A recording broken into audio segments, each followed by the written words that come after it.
that the elections on December 7th. Speaking on the 35th commemoration or 31st revolution move, the president blamed, or the former president actually blamed, the party's defeat on corruption, impunity and disrespect. The NDC's 2016 campaign coordinator and organizing secretary of the party, Kofi Adams, reportedly has indicated it will be unfair to preempt the outcome of the 13-member committee set up to investigate the causes of the party's defeat. So that is what they have been talking about. Just a brief of highlights of indeed what the former president, Jerry John Rawlings, did say. So Kofi Adams' quote right there, you can see on your screens there. He says it will be unfair to be responding to comments that people make, including very high-profile persons like the founder and the former president of the republic. So that's for him something left for the committee to actually do. He also did state that to the extent that they have put a committee in place, it would like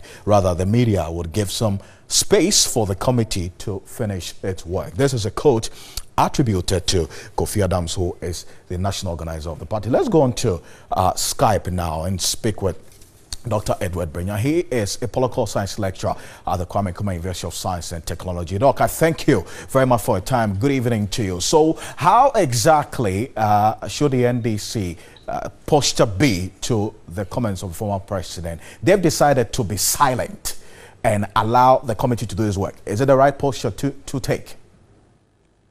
Good evening. I think that is a good development for the NDC. You will recall that in the past, some within the NDC would have immediately reacted or responded to what the founder said. This time around, they've kept quiet.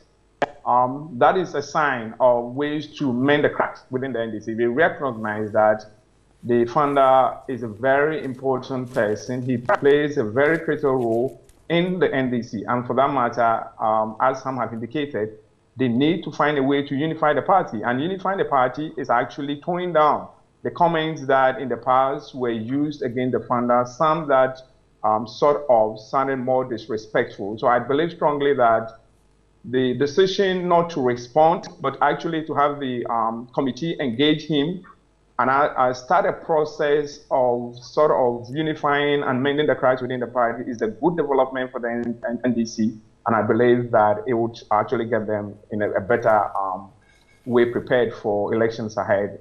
Okay, but how should this 30-member committee graft the former president's speech or his statement of the diagnosis of their defeat into its whole introspection of their defeat?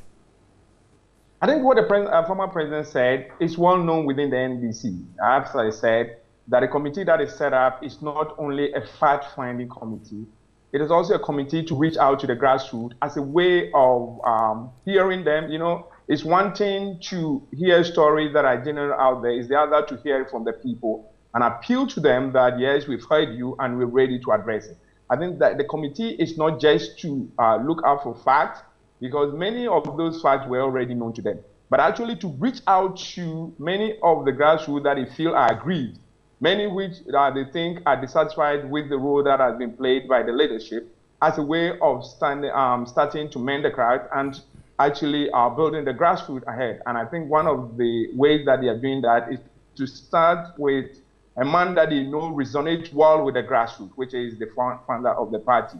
And I believe strongly that as they give him the chance, as they engage him, it will be a way of reaching out to the grassroots and actually letting them know that they are concerned about things that they have raised and they're ready to address them. Now, would you say same for Professor Kwesi Botwe, as in the resonance of that personality, talk about the former president, with the grassroots of the party? There are those who hold the opinion that the person of Professor Kwesi Botwe does not connect that much with the grassroots of the party, which some people say is the root cause of the NDC's problems.